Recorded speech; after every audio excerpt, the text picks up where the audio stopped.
says you are live. Now let's wait for all the notifications saying we're live.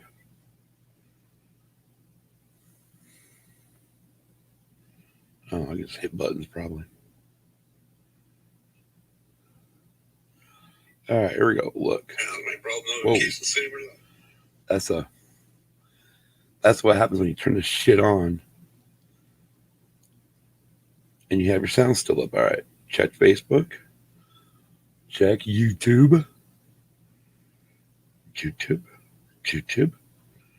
And YouTube. All right, man. We're just waiting for Kim. She had to visit the little room. So while we were waiting for her, just kind of get everything ready here for this episode. You know what?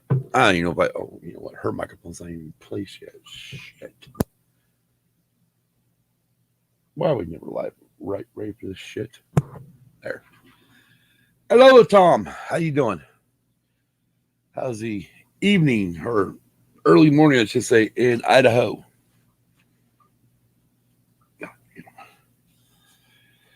Oh, Lord Almighty. Oh, been a fun week. That's for sure. Just kind of waiting for Kim to get it done. She had to run to the restroom. When she's done, then she got here and we'll get ready to go.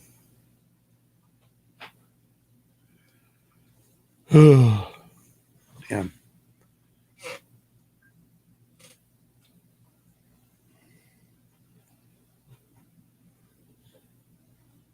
It's way too hot. Yeah. I had just actually turned this AC down in here. Normally we just keep it at 78, but it wasn't kicking on enough to deal with the show, so it's getting a little warm in here. Plus, the humidity's high down here, and so I just kicked it on, kicked it down to about 75, and see what the hell goes on. Thank you, Don. Yeah, yep. Definitely getting. Well, we're hoping to have a great show. We'll say that. And it'll definitely be in the chat tomorrow night for you guys' show. That was a great episode you guys had last week. It just sucks I wasn't able to be on it during the live part of it. It would have been fun to be in there. But enjoyed it. It was really good. Still just waiting on Kim right now. And there's Kelly. Morning, Kel. Just waiting on Kim right now. That's what we're doing. Just BSing, having a little fun, waiting for Kim. Wondering how the rates are going to, or wondering if she's going to have a rant. I'm thinking of a shirt, a new shirt. It's going to be like, I gotta get Kim to get mad and then take the shirt, while she's mad, either holding, I'm thinking like Norman Bates style with a knife in her hand. And then instead of like to be or not to be, it'll be Kim, to rant or not to rant. There's Kim. Yeah, sorry. I got too hot. I had to put my hair out of my face and off my mat. All right. Yes, I come equipped with an iPad. You come equipped with an iPad? I did come equipped with an iPad. All right. Well, since you came with that iPad, I will airdrop this to you right now. Okay. There we go. Accept. All right. I think we got everything ready in place, don't we? Yep, we do. All right. Well, oh, that's what that is. Okay. Well, just click I agree. You know, everything has to ask you nowadays, like, are you okay with cookies? Yeah, exactly. Okay, so where does this start? Oh, I see. Okay. Yeah, all right. We'll get to it. I know. I got to close everything out because now I'm getting ads like Tokyo 2020. Well, yeah, that's because it's an NBC Sports thing. Oh, look, now you just hit the table. Yes, sorry. Oh, yeah, lovely. Almighty. How do we get rid of it? Just. No, it's an ad on this page. They made it so you can't. Oh, you gotta be shitting me. Oh, there we go. That's about as bad as NBC Sports. I know. Friggin' Advertise. no. I went on the sports app before we started the show. Okay. I went on the NBC Sports app, Okay. and normally it just shows NBC Sports, and it only tells me what we got coming up. Or, and, it was all prepared for the Olympics. Okay, I'm cool with that. Then I go down looking for like NASCAR, the NASCAR spots and shit, and none of it's there. Really? Our track passes in there. I'm like, what the fuck? Come to find out they split NBC Sports app in two. So now you got to click between Tokyo Olympics and regular NBC Sports. Oh, gosh. I'm like, fuck. Yeah, and the Olympics aren't even going to have fans this year. Well, yeah, but this isn't that kind of a podcast. This episode's not about the Olympics. Stupid. We're not gonna do the Olympics, are we? No. Okay. That would be requiring watching it, and I only watch maybe one event, and that's the gymnastics. Is that what you watch? Yeah, you watched that in the summer. Yes, summer. I think summer for me. I mean, I do watch the golf. I watch baseball and softball. I think they're having those back this year. Yeah. Some of the swimming, diving, I do like. Yeah, swimming and diving too, but mine's mainly gymnastics. Olympics friend. No. We don't have no. There's other rants that are coming tonight. So. Oh, so you're gonna rant tonight? I am gonna rant. Wow, we're damn. Just fair warning. Well, hell, let's just go ahead and get this show on the road. So. Since Kim's already saying she's gonna rant, let's get ready for this. I am. Okay. You know what they're on. Do I? Yes, you do. You know what's one of them's on.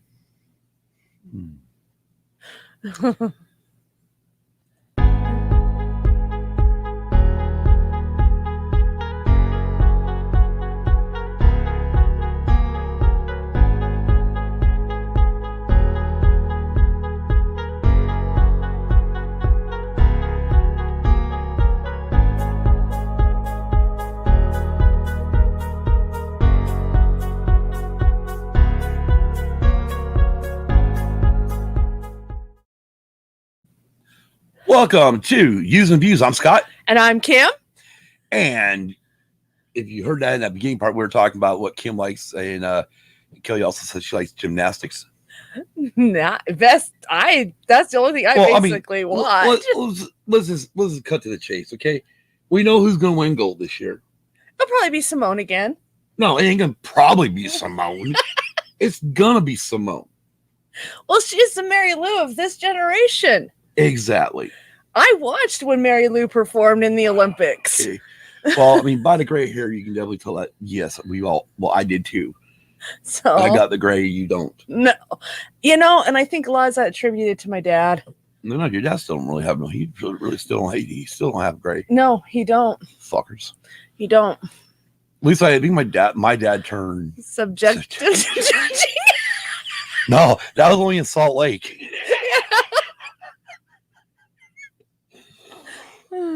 Oh God, you want to talk about a rant? Oh my God, it's good thing there was no podcast back then, and I was doing a show because, oh fuck, I would have lost over that figure skating one. Oh yeah, were they tied for gold?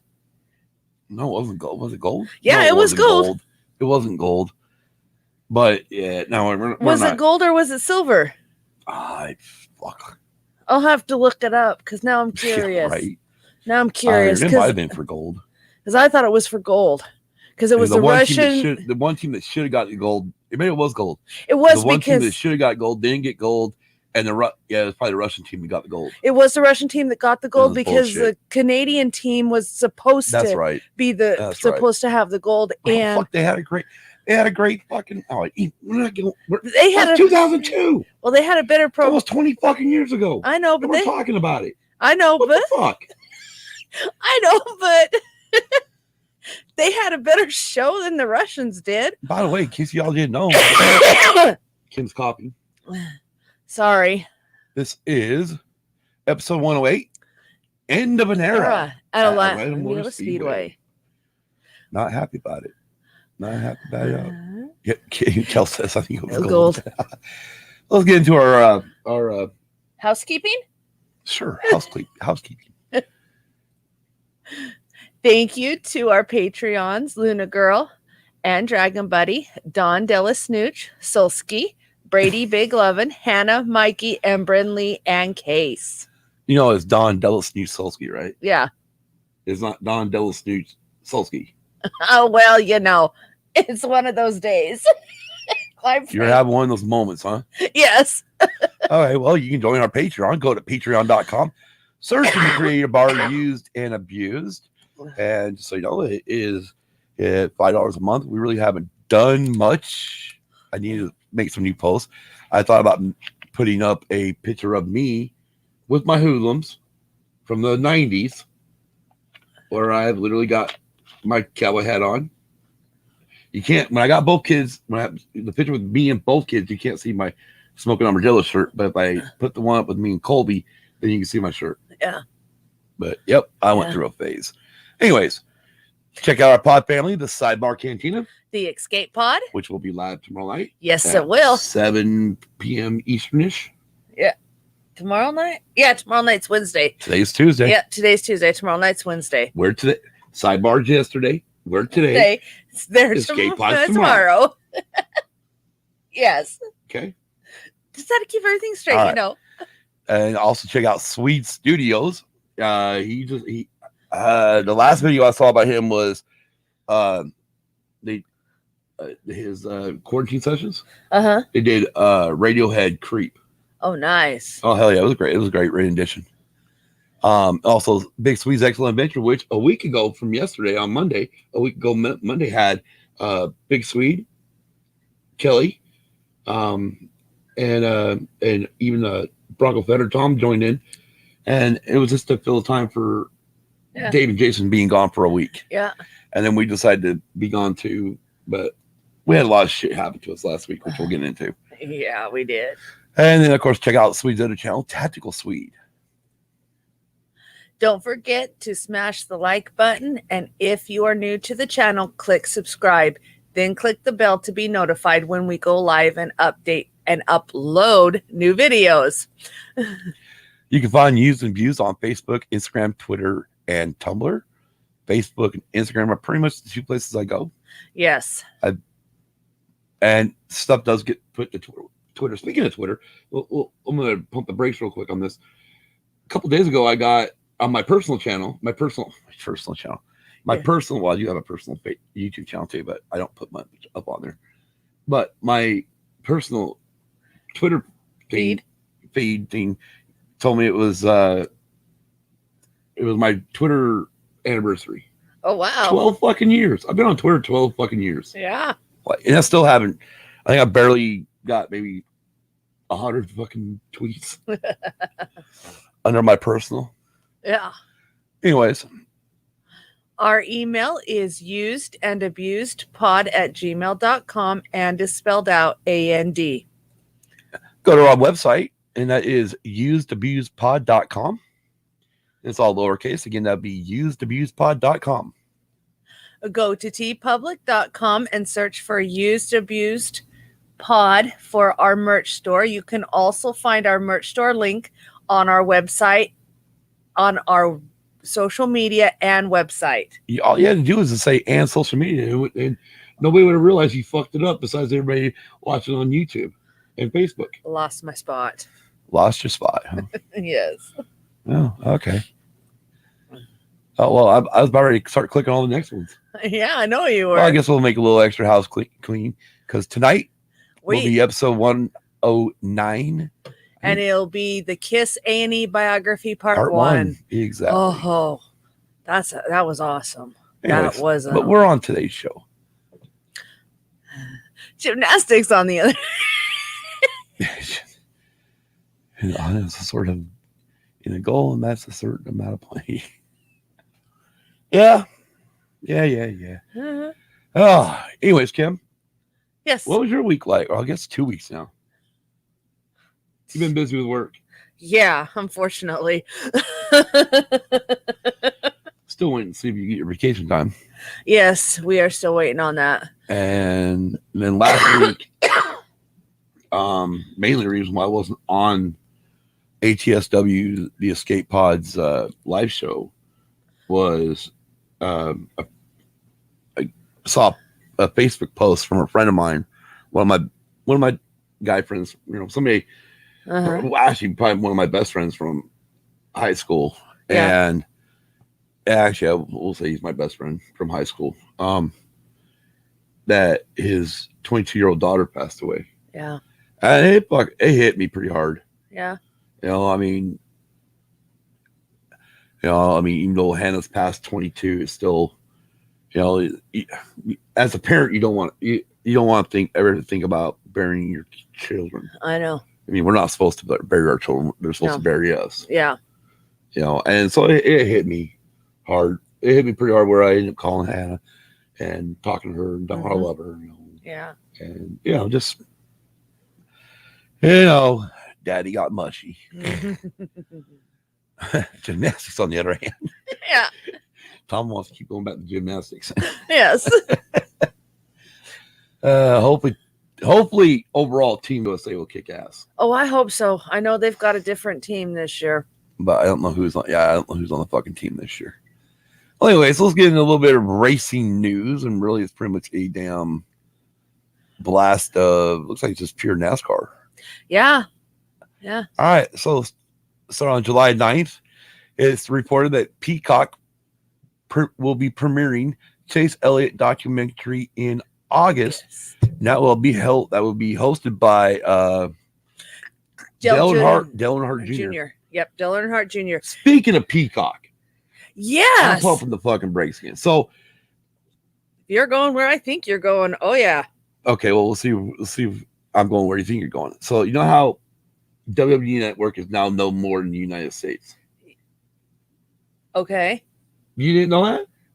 They're not in the United States anymore? WWE Network. Just the net. You know how the network, used to have its own app? Yeah, I don't anymore because it's all on Peacock. Peacock, yeah. Well, they finally updated Peacock with all 23 seasons of SmackDown.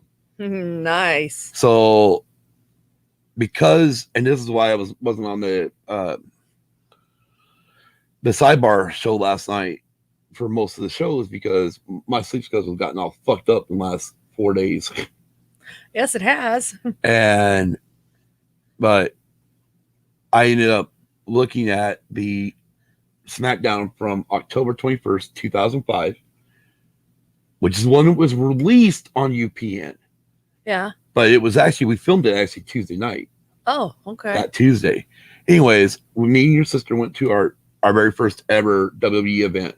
And it happened to be the fucking taping of SmackDown, where we ended up bought the seat, bought tickets a few days before. Yeah. And we were probably four or five rows off to the side of Taz and Michael Cole, about right behind. Well, it wouldn't be right behind, but about 4 or 5 rows back from where they ring the bell and shit. Oh yeah. Well, I got watching it again because it's been one of those fucking things where after we recorded it, and we've always been trying to search ourselves out. Well, at the end of the fucking show, I can see the shirt I'm fucking wearing, right? Yeah. Because it glows just right. Oh yeah. But then I got searching on it on the WWE Network, especially now with the what you call HD. Yeah. So I ended up, and unfortunately, it's not going to be great, but I'll zoom in really. Oh god, this ain't gonna work. Anyways, right where my finger is gonna be on my phone. Okay, so that's Chris Masters, the wrestler, and where my finger's at, that girl right there, that is her sister Karina. Yep. And the dude with the fucking arms up yelling at Chris Masters is me. It's when fucking Edge and Chris Masters showed up on SmackDown, because that Monday night on Raw, JBL's music played the previous Monday night. JBL's music played during Edge's match. Uh-huh. And Eric Biff's like, what are you going to do about this? Well, you watch Friday night. I'll tell you what I'm going to do. And so Edge come out, speared fucking Rey Mysterio.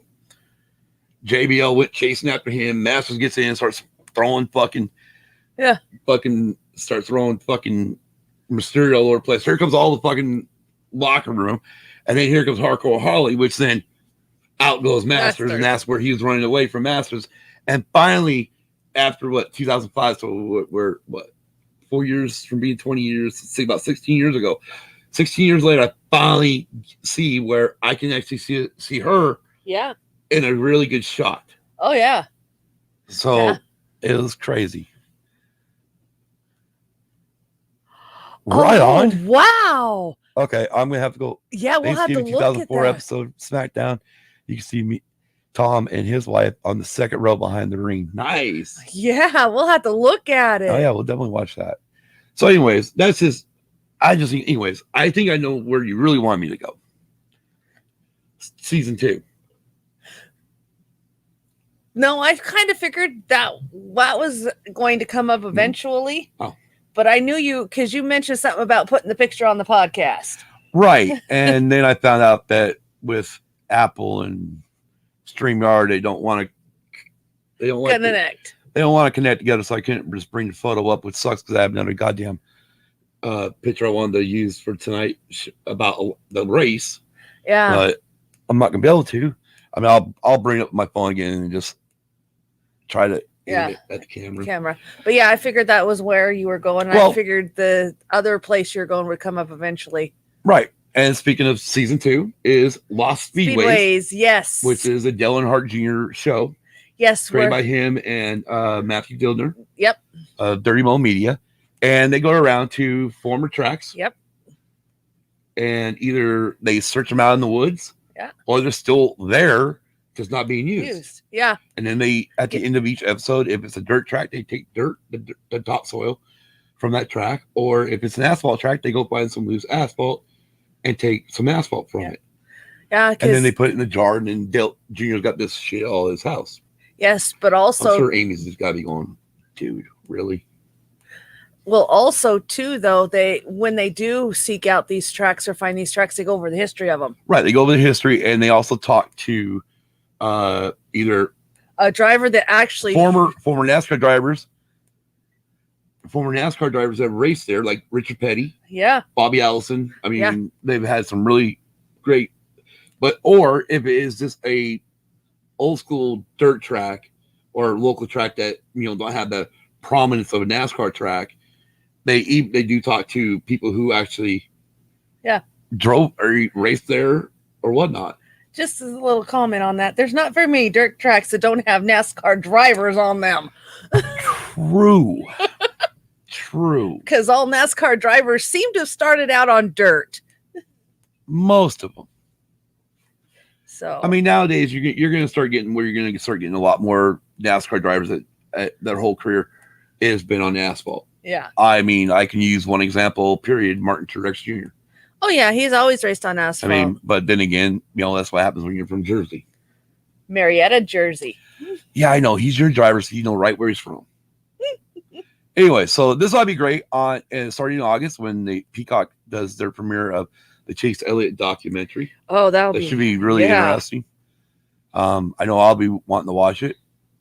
Also, on July 9th, we found out that NASCAR sends a memo to drivers about next-gen crash test at Talladega. So this was a deliberate crash test? Yes, they actually use crash test dummies. To see how safe these next-gen cars are for the drivers. Right. So you want to start reading that little tidbit there? Can you read it, or do I need that? Oh, you cheating. I am. Well, then good. I can make in my notes. I am. Okay, I'll look up so I can fucking make the screen go bigger because some just got bad eyes. Happens when you get old. Zoom in, right? Yeah, zoom in. Yeah, okay. This week, rumors come out online about the safety of the next gen car after it had a crash test at Talladega Super Speedway on June 30th. Jenna Fryer of the Associated Press obtained a copy of a memo that was sent to drivers regarding the Talladega crash test. In the memo, NASCAR states, and I quote, "After preliminary review of the dummy data from the test indicates good and comparable performance when compared to other right frontal dummy data. NASCAR said there is more analysis to be done and that work is underway." Tom has a question. Go ahead.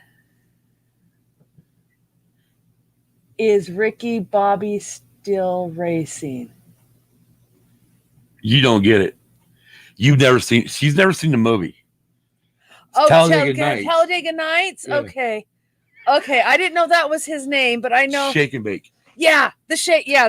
That will come into promise when we get into the actual race from Atlanta this week. Yes. Too. But no, I didn't know that was his name because, like I said, I haven't seen all of it. Will Ferrell's character's name. Yeah, I haven't seen all of it. All right, real quick, I'm going to read the actual memo, and this is what it says to all drivers. She actually had it. Like I said, she did have a copy of it, so I took a picture of it from her Twitter because she put it up on Twitter, so I wanted to see what it said. Update on NG Next Gen testing. Test was completed at Talladega on June 30th using a current spec NG vehicle fitted with a crash dummy and driven by a robot. ET, well, not ET, oh my god. This is fucking iRobot. This is iRobot shit, man. The processing of all that data is well underway. This includes the correlation and rerunning of models. The team is also identifying additional cases for crash comparisons. Preliminary review of the dummy data from the test indicates good and comparable performance when compared to other right frontal dummy data, non-NG or non-next gen. Okay. There is still a lot more analysis to be completed, and that has started. Worth noting that through all testing, sled and full vehicle, the dummy itself has functioned nominally. All of this data is being packaged up and will be sent to an independent panel made up of experts in the biomechanics and safety field. Dr. Radin, Dr. Crandall, Dr. Myers, and Dr. Stritzel for their review. We expect this to take roughly 1 week. When all of this is complete, we will set up another review with you guys. That's with the drivers. Mm-hmm. Kel says something in there. Kim, watch the damn movie. Yeah, I'll have to. I've seen a little bit of it, but I haven't seen it all. It's fucking hilarious. I mean, seriously, it is fucking hilarious. So, yes, they did some crash test dummy work. And no, it's not the. No, it's not that crash test dummies. No. But yeah. So we'll have to wait and see how all that after everything comes out. Yeah. We're gonna skip the July 11th one. Actually, no, we're not. Go ahead, Kim. Okay, so just a little. So July 11th news. July 11th news is. Are you gonna give background on this, or you want me just to read it? Let's read it. Top one is the headline. Kyle Busch blasts Atlanta reconfiguration. Labeling the reconfiguration of Atlanta Motor Speedway as brainless and angry, Kyle Busch in other words, he voices his opinion, joined by a chorus of NASCAR stars, miffed they weren't consulted about the 1.54 mile ovals makeover. Why do they need to consult the drivers? In closing a blistering news conference Saturday night after winning at Atlanta in likely the final start of his Xfinity career, Busch asked Speedway Motorsports executive Don Hawk for a chunk of the real asphalt, so I can cherish what the real Atlanta look is like. End quote. In one of the several digs he took at management, and I quote, "I sure am glad to win the final Xfinity Series race on a real Atlanta racetrack," end quote, Busch said. Okay. What the There's not any tracks that ever consult the drivers. First of all, I take exception to his real Atlanta. Well, yeah, because this is a reconfigured one. Right. This is even the real Atlanta. No. This isn't the fucking Atlanta re-race in the 80s and 90s. No. This is the recon. I mean, obviously, 97. They did the. I think that's when they actually did the last reconfiguration too. It was 97, and that's when they paved the track last. So it's been 24 years since the track has been paved. Let me double check that. So since I will be my own Jamie, you'll be your own Jamie, huh? Yeah, but I mean, I do understand talking to current drivers. Why? Because they drive it. Well, just because they didn't talk to drivers doesn't mean they weren't going to. Well, we're gonna get into that after we do the main race, I think, or maybe we'll do it before the main. You want to do it after or before? What do you think? I don't care. You don't care. I don't care. What do you think we should do? Should we do it after or before? I do it after because right now the race we're going to be covering is actually on the current surface. Right, the current surface. Yeah. Let's look here real quick. I might have been wrong on. So it originally broke ground in 1958. It opened July 31st, 1960. It cost $1.8 million to build. I know it was either 95 or 97 that they reconfigured it. Hang on. I'm looking at it. Okay. Doing it live. Right. So Okay. I just don't understand it. Why? I don't understand what the whole big hoopla is about. After what happened in the race, I wonder if he's changed his tune.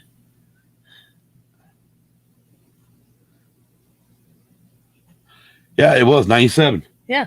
So 97 is the last time they did the goddamn reconfiguration. So, well, how? Fucking show up. Fuck. And of course, I don't have nothing open to do it. Anyways. Ugh. Do I dare? I don't want to fuck with this machine. Okay. Is that Wikipedia? Yeah. Okay. Let me find. There you go. That's the. Oh, fuck. Let me go ahead. Nah, it ain't working. Fuck it don't matter. Oh, after I added a screen, you're going to tell me not to. It don't matter. They reconfigured it to a quad oval, which it is now. And then we're going to get into, after we talked about the race itself, we're going to read an article on NBC Sports about what the hell they're going to do to it next. Okay? What do you have? You already had the article up for that. It's Atlanta Motor Speedway, dear. Atlanta. I know it's Atlanta Motor Speedway. Okay. Anyways, I'm going to move to July 12th, okay? In the news. Okay, go ahead. Because I can. Junior Motorsports announced Monday that Michael Annett will miss Saturday's NASCAR Xfinity Series race with a stress fracture in his right femur. Josh Berry, a part-time teammate to Annett this season, will instead pilot JRM's number 1 Chevrolet in Saturday's Am Better Get Vaccinated 200 at 3 p.m. Eastern on NBCSN, also on radio on PRN and Sirius XM, and that race is at New Hampshire Speedway. And then I'll read the next one. And then she's got the last part of news, which is also from July 12th, which is like yesterday. Yeah, yes, it was yesterday because today's the 13th. Michael Annett to have surgery could miss Xfinity playoffs. And it says NASCAR driver Michael Annett, who missed 2 races over the weekend due to a leg injury, will undergo surgery on Tuesday. And as I read and skimmed the article, Junior Motorsports is trying to get him a medical pass so he won't miss the Xfinity playoffs. Right, which is what NASCAR's done in the past. They did it for Kyle Busch the year he got hurt in the Xfinity Series race and had to miss a few races during the season. Yeah. So they've done it before. Is that even getting bigger? Oh, there it goes. Give it time. You got to realize the computer's got to think. That's what she said. Not the think part about it getting bigger. All right, well, let's get into the Atlanta. Well, I really shouldn't say Atlanta, but Atlanta Motor Speedway, the Quaker State 400 presented by. Wait a minute, whoa! You know what? I just jumped the ball. You know what we forgot? What was on Saturday night? SRX. Right. Yeah, SRX was Saturday night at Slinger Speedway. Right. I totally forgot about that fucking race. And I know it was a good one because they did the 2 12-minute heats. And I do know that their local star ended up second. All right. Well, the local star is called the local star name Luke Benhouse. Not to be mixed up with Ricky Spinhouse. I mean Stenhouse. Anyway, you didn't hear this because we'll have to explain why in a minute. But anyways, yeah, no, it was Slinger Speedway. Oh my god, no kidding. And it was so funny because how he ended up in the. He was in the lead for a long time. Yeah, he was in the lead, but how he ended up in the race was he actually won on Tuesday to get into the race. Right. They held a special race on Tuesday. Yeah. And whoever won that race got to be in the SRX race. Yeah. And yeah, I mean, he was second place. He beat Smoke. He did. But winner was Marco Andretti, who got the lead after the last restart. Yes. After they decided they wanted to crunch each other's cars. Yeah, it was pretty well a good crash fest that week. Yeah, it was. Finish out your top or the full field, only 12 cars. You had fourth place, Haley Deegan. Which is good. Fifth place, Bobby Labonte. Uh-huh. Sixth place, Ernie Francis Jr. Seventh place, Willie T. Ribbs. Eighth place, Greg Biffle. The Biff was back for this race. Yes. Ninth, Bill Elliott. 10th, Elio Castroneves. 11th, Paul Tracy, who was playing bumper cars. Yes. And 12th, Mikey Walter. Yeah. Who was also playing bumper cars. And a little piece just to kind of touch on next week, they're at the Nashville Fairgrounds. Right. They will be at the no. Is it fair? It is the Fairgrounds. Is it Fairgrounds or the Speedway? It's the Fairgrounds. I believe it's the Nashville Fairgrounds. I thought it was the Super Speedway. I thought it was the Fairgrounds. We're going to find out exactly where it's at. We're going to settle sex.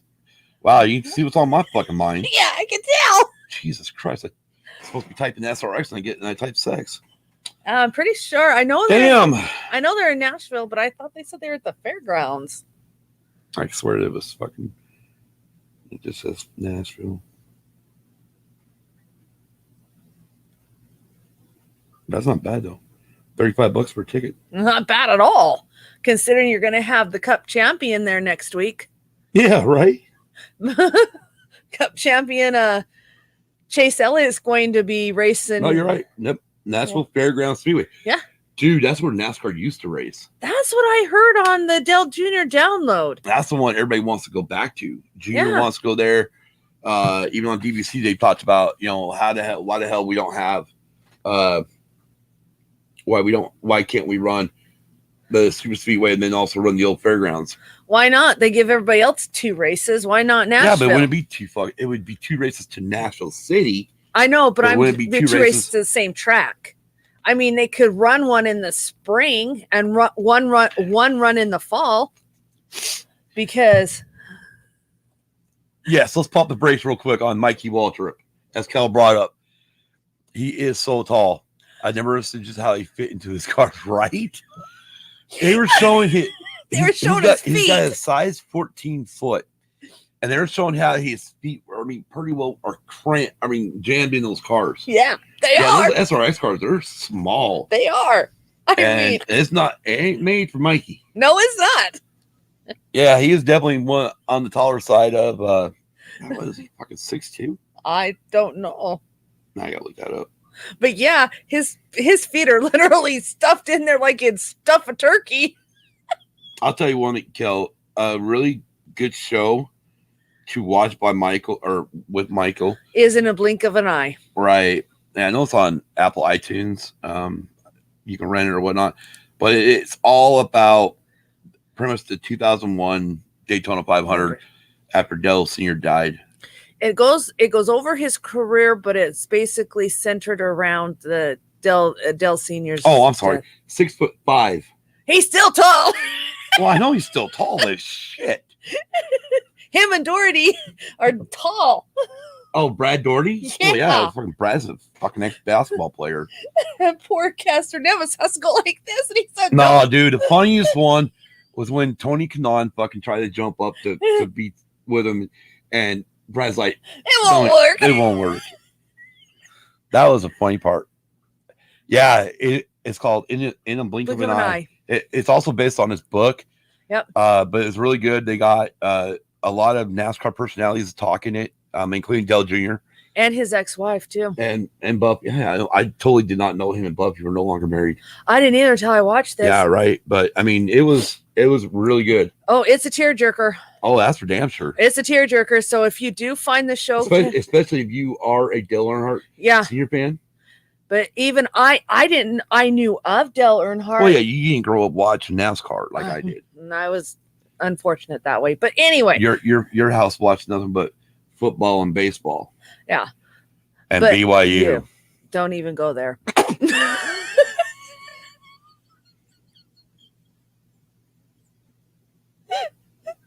We know my feelings on BYU. What?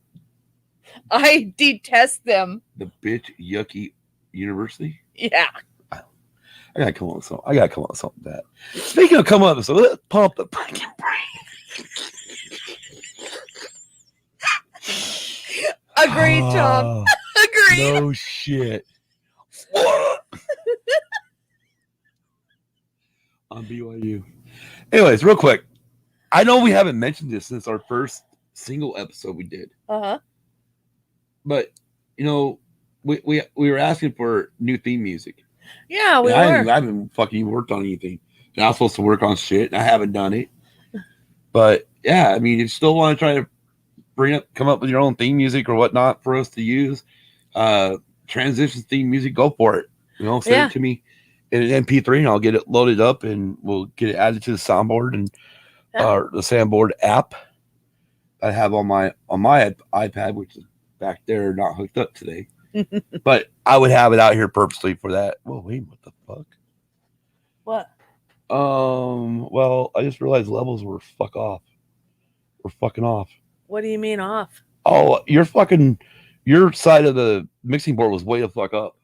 Oh, that's not good. No shit. Not good at all. So hopefully now it doesn't sound like Kim screaming. Hopefully. Forget syrup of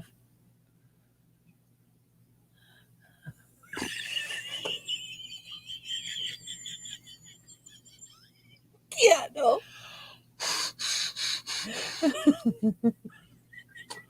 I'm not saying a word. Oh, we could be in trouble here. Let's start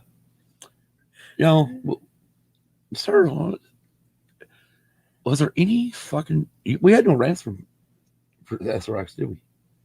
No, we were just questioning the finishes on. Right, that's what I was gonna do. I was gonna watch that fucking finish again and see if the problem is they don't really have that rule though. No, they don't. They don't. I mean, and that's the thing is like a lot of NASCAR fans are having a problem with SRX is they're so used to all the NASCAR fucking rules that when certain things happen, they're like, I don't get it. Well, yeah. Just like they don't understand why they throw a fucking yellow flag to bring the field back together. Well, I'll tell you because what. it makes good fucking racing. It does. It really Not that does. I want to see NASCAR fucking start throwing. I mean, don't get me started. Well, yes. They don't even know how to throw the yellow flag when appropriate, let alone throw it to re-rack the field. Bullshit. Because that's what they used to fucking do. They used to throw fucking cautions, right? And they say, oh, it's a debris caution, right? And Fox, NBC, or whoever, TNT, whoever the fuck had this time, they would search all over the fucking track with their cameras looking for debris and couldn't find it. Because NASCAR was throwing phantom fucking yellows to bunch the field back up. Because they didn't like it. I mean, obviously back then the thing was, well, they're throwing it so Junior don't have a big lead. Well, they sure don't know how to throw them now. What, back to that truck race at Charlotte?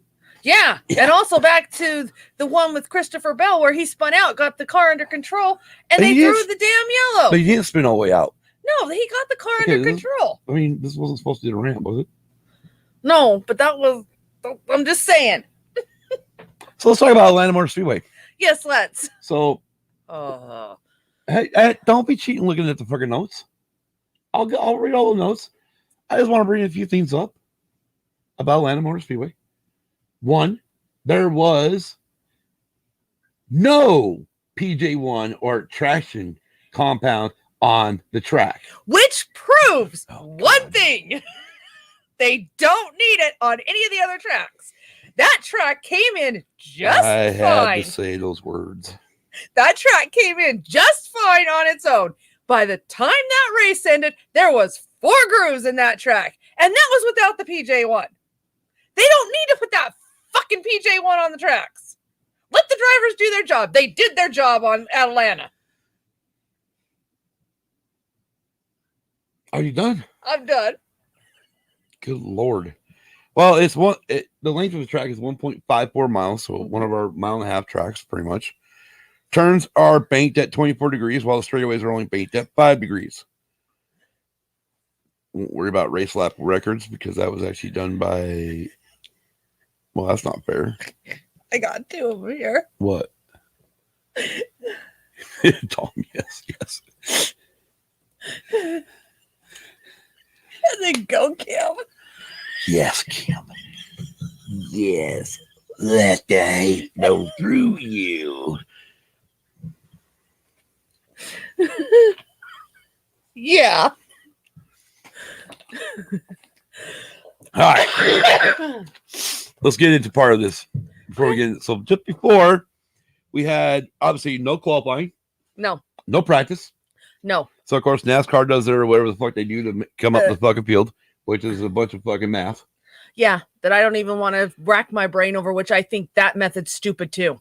Okay, well, we've actually never talked about it, so I don't have it up how they fucking figure this shit out. So we will do that on a off week. Yes, we will. We'll discuss how they figured out how to set the field when we don't qualify or have practice. So which means if we didn't have practice, we had qualifying, what do we get? A competition caution. That's not 25. But we're not there yet. So before the events, before everything, well, every morning, or I should say, no, hell no. I fear for my fucking life. Oh, shit. And she wouldn't do it on purpose either. It'd be accidental. Right? Right. No, she don't need a fucking knife. We'll stage one for a shirt. Oh, god damn. I just lost my tongue. You were going, you were talking about every morning. Excuse me.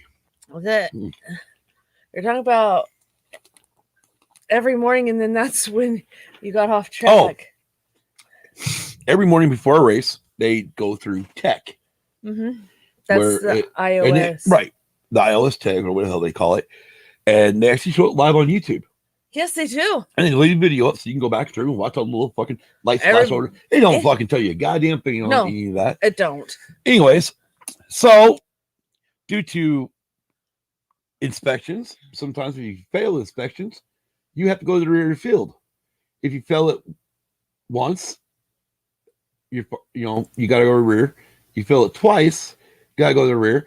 If you fail it 3 times, you go to the rear and your crew chief is suspended for a few fucking races. So, Sunday, Martin Truex Jr. starting at the rear of the field at Atlanta. Martin Truex Jr. is number 19, Auto Owners Insurance Toyota. Joe Gibbs Racing failed pre-race technical inspection twice ahead of the Quaker State 400. Because of that, Truex will start from the rear of the field instead of 5th. When talking to reporters Sunday afternoon, Truex said, and I quote, "Coming from the back is never easy, but at a place like this, if you have to go to the back, you want it to be a place where it's multiple grooves, got a wide racetrack, and you can move around on. If we hit it right and our car is good, we should be able to do it," end quote. So your driver Yes. started this race in the back of the pack because they failed pre-race inspection twice. Yes. Do you have any comment on your driver failing on your driver's car failing inspection? Yes. It's bullshit that these teams push the goddamn envelope and the drivers are the ones that pay the price. That it?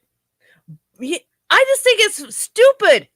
Why push the damn envelope and get your driver almost disqualified if you happen to fill it 3 times? Well, not disqualified, but the crew chief just basically let off for a few weeks and then still have to start at the back of the pack. Well, but they also get fined too. I mean, NASCAR, there is monetary fines to the team.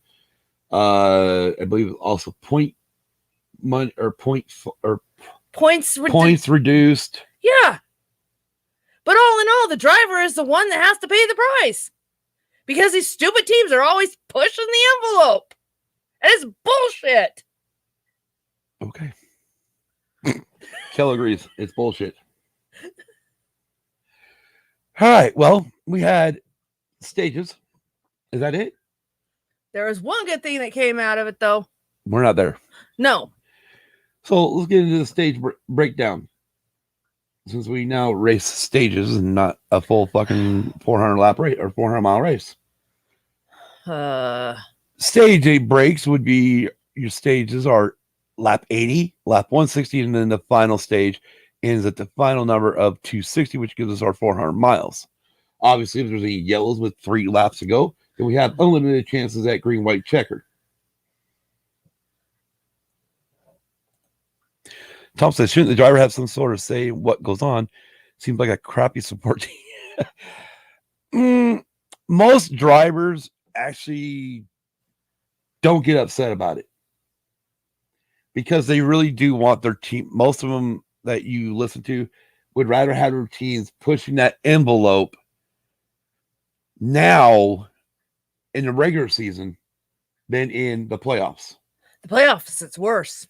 Right. I mean, the thing is if you get away with something now and they don't get caught on to, then it can be something you have in the playoffs. I know.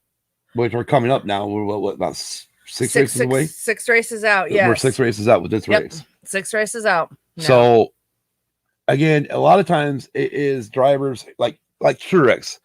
His team, he's already got 3 wins? 3 wins, yes. Because so he's already locked into what they call the playoffs. Yes. And it don't hurt him starting in the rear of the field. No, but it's still bullshit. I understand. Okay. But they're trying to push the envelope, find out what NASCAR will allow and what they won't allow. Yeah. And they're not the only motorsports that pushes it. All motorsports push it. Exactly. I mean, I'm sorry. If I was a driver and my crew chief wasn't fucking bending that fucking rule, I'd want him fired. Seriously. You want to bend that? That's why NASCAR really has a problem with their gray area. Because it's a gray area that can be bent and bent to almost breaking point, and you don't get fined. Well, okay, let's go back a few races. Hendrick Motorsports were asked by NASCAR to change the front end nose of their cars. Now all of a sudden they're not out in front.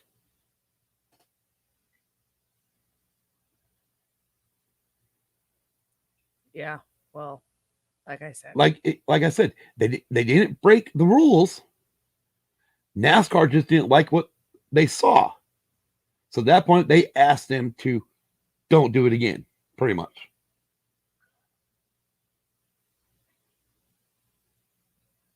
That's where I have issues, but You're real quiet. That's where I have issues with all this. So you don't want them to push the rule book? Not really, because the drivers are always the ones that end up having to pay the price. And some drivers... Because of the fact they got to go to the back of the pack. Yeah. And some drivers, I'm sorry to say, are not as good as other drivers. And that's by no fault of their own. A lot of it, if they're good drivers, are in shitty equipment. Sometimes.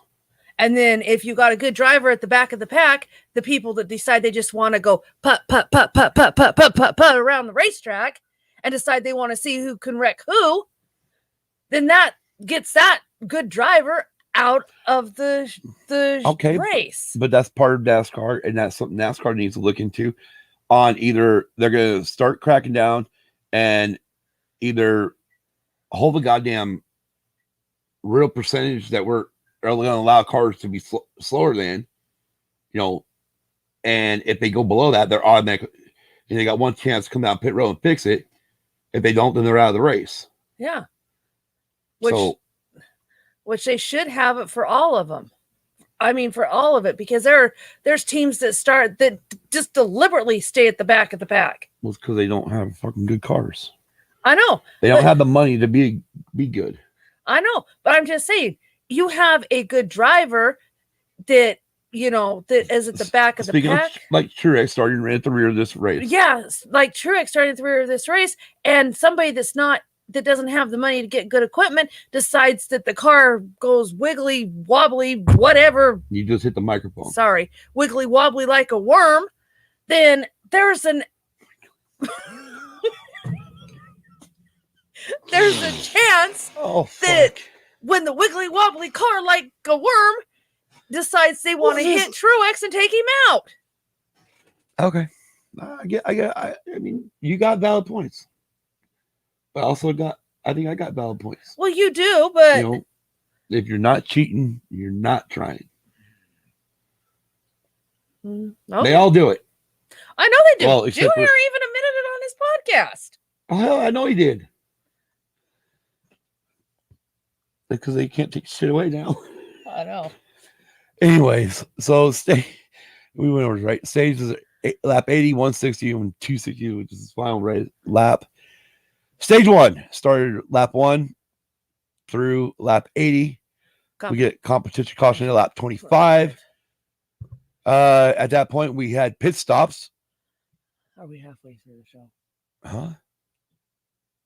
Okay, excuse me. I've got to pee. I need a fucking sign. Yes, you do. Since when we have a fucking pee break in the middle of our fucking show? Since now. Really? Good fucking God. Swear to God, this is like going on vacation. Get 50 fucking minutes away from home and I gotta pee. Yeah, well, I ain't stopped for another 4 hours, so. Anyways, Kevin Harvick, Martin Truex Jr. made contact on pit road. Both cars came back down pit road to check for damage and any tire rubs. And both of them didn't have either, so they went back out on the track. And things are great. You got green flag again. Didn't actually write down when we got a green flag this time, but lap 80, we got the green-white checkered. They have an actual green and white checkered flag now. It's a girl thing. I know, Kel. Actually, it's not. My fucking dad has got the same problem. This is probably because he's fucking old. He's got the same problem. We're like fucking 30 minutes out of town, headed up north, and he's got to stop in the middle of the desert so he can go pee. Hi. Hi. You back? Yes. So at lap 80, we had our stage winner, and that was Kyle Busch, driver of number 18 Toyota. Mm-hmm. Hey, you should really stand up and fucking show off this shirt real quick that we got from the Suffocating Lie. That we bought from the Suffocating Lie. Yeah, that's the front of it. Yep. Turn around. And then if you turn around, my hair is up, you can see it. Yeah, I know. Yeah, you can see it. All right. You're good. So stage 2. Actually, yeah, because I didn't go over the top. I'm not going to go over the top 5. It's ow. Sorry. Damn, I walk on my own feet. Okay, you walk on the bottom, I'll walk on the top. Hell no. Damn. Sorry, I was talking. Oh, excuse me. I drink coffee and water all day. I always have to stop. She said it was a girl thing. Yes. And then I said, well, it was really a girl thing because my dad 20 minutes outside town and boom. And that's when Tom brought up he does roaches with Matt all the time, and it's every freaking 20 or so minutes that he's got to go to the side and pee. Then there's me, it's like, fucking hold it. No, I'm not that bad. Anyways, so stage 2 starts on technically lap 81, but obviously as soon as we hit lap 80, we get the yellow flag, so it takes a few laps, so I actually write down. Anyways, get to lap 120 and pit stops begin. Now these are green flag pit stops. Okay. Lap 128, Eric Amarola, driver of the 10 car, starts complaining of rain on the track, and it's getting harder. Which there was rain, but I didn't think it was getting hard. There was rain. It was getting harder. It was raining pretty good in turns 1 and 2. But in other places, but there was no, and a little bit there on the beginning of the back straightaway. But then as they got past that, there was no rain from there all the way back around. Yeah. To turn 1. Yeah, because it was a hit and miss. Right. And it was just showers, and then it was the track. The track was still dry. So yeah. It's just, thing was, Amarillo was out in the fucking lead at this point. They were going long. Yeah, yeah. So lap 132, Ryan Priest takes the lead from Amarillo in turn 1. And then Kurt Busch takes the lead from Priest on the back straightaway. Yes. In the same fucking lap. Mm-hmm. Lap 137, Eric Amarola finally pits after dropping to 5th before pitting. So all the cars with brand new tires and shit, passed it. At least 5 of them passed him. Yeah. After pitting, he dropped to 25th and 1 lap down. Yep. Because it was still green flag. Yeah. Final lap, Kurt Busch. So we're at this would be lap 159. Kurt Busch catches Joey Logano going into turn 3, but didn't pass him to keep Joey on the lead lap. Uh-huh. Which kept Corey LaJoie as the first car 1 lap down, giving him the free pass, or as we used to call it back in the day, lucky dog. It's interesting because I have not seen that since we stopped racing back to the yellow flag. Yeah. I mean, it was like, because that was the old gentleman agreement. Yeah.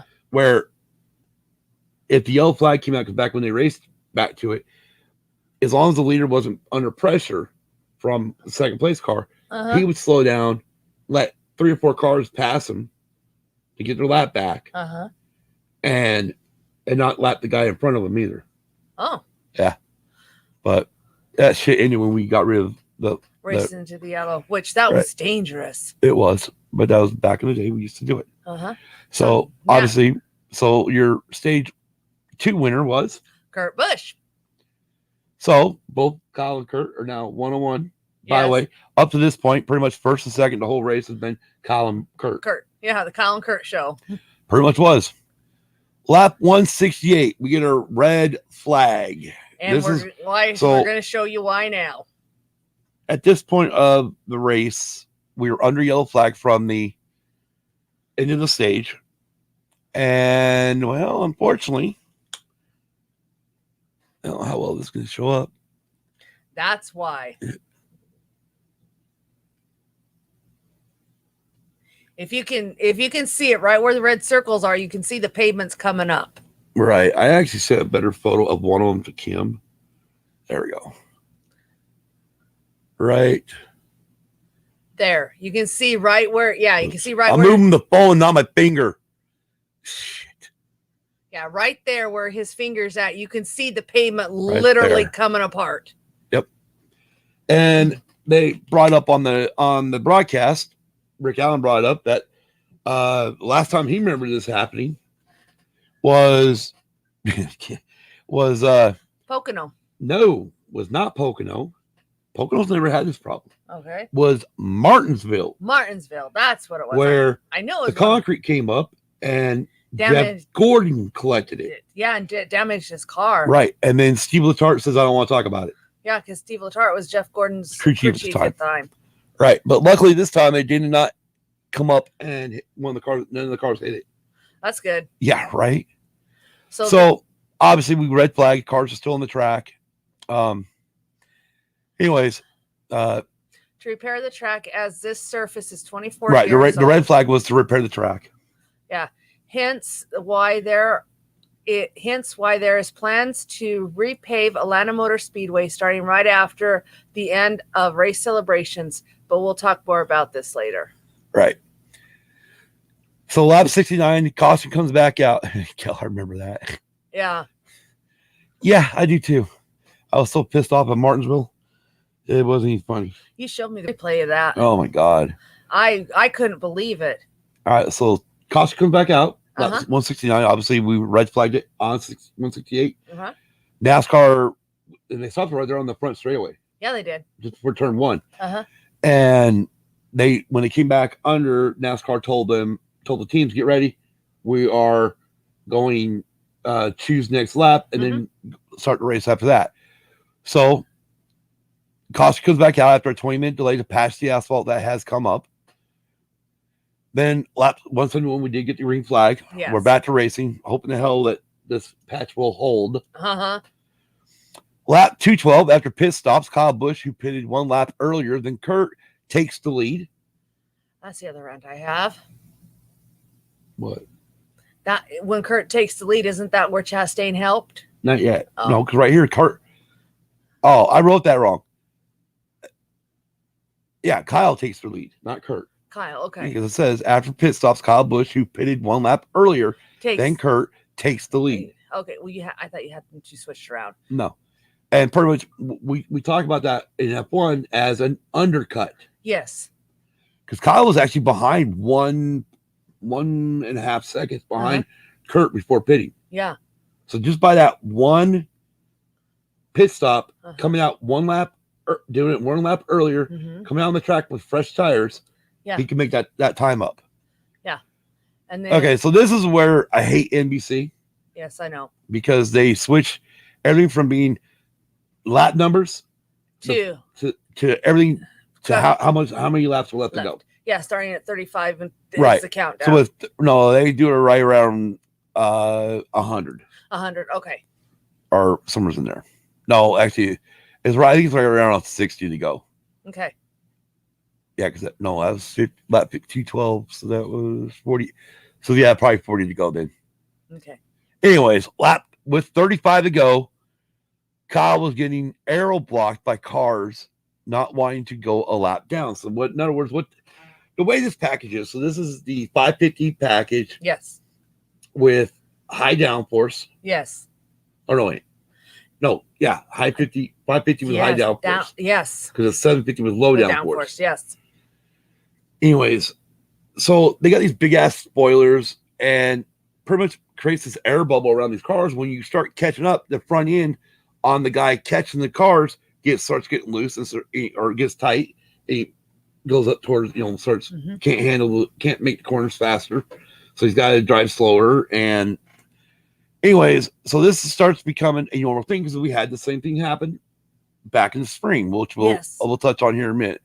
With 27 to go, Kyle started catching Ross Chastain, who is Kurt's teammate. Expected him to do what Logano did in the spring for Ryan Blaney, which was aero block Kyle Busch. Yeah. So Kurt could catch up. Yeah, exactly. Which what he did. Lap 25 with 25 to go. Lap 25. 25 to go. Chastain goes behind Kurt. So at this point, Chastain's held up Kyle enough with his aero block and all the other lap cars. And Kurt catches up as Kurt goes down to pass him as they come on the back straightaway. Chastain then allows them to get past him, right? Realizes he drops behind Kyle at first and then slides over behind Kurt and then gives him the bump draft pretty much to pass Kyle into 3. Yeah. So there is when Kurt retakes the lead ahead of Kyle. Yeah. And then we get pretty much green flags all the way. We had green flag from lap 171 to the end. So winner, Kurt Busch, Yep. which tied him with Fireball Roberts with 25 wins in the Cup Series. It was a great win for Kurt. He needed that. He did. He really did. Put him into the playoffs. Yes. It saved his season. Mm-hmm. It also, now, Kurt mentioned that this will help him hopefully get a ride for next season. However, Dale Jr. mentioned it during the broadcast that he thinks Kurt's already got the deal done, and I agree. I agree with him too. They just not ready to announce it. I honestly think we're going to see Kurt go to 2311 team, right, which is owned by Denny Hamlin and Michael Jordan. As a second teammate to Bubba Wallace. And then just a little bit of news on that too. Chip Ganassi.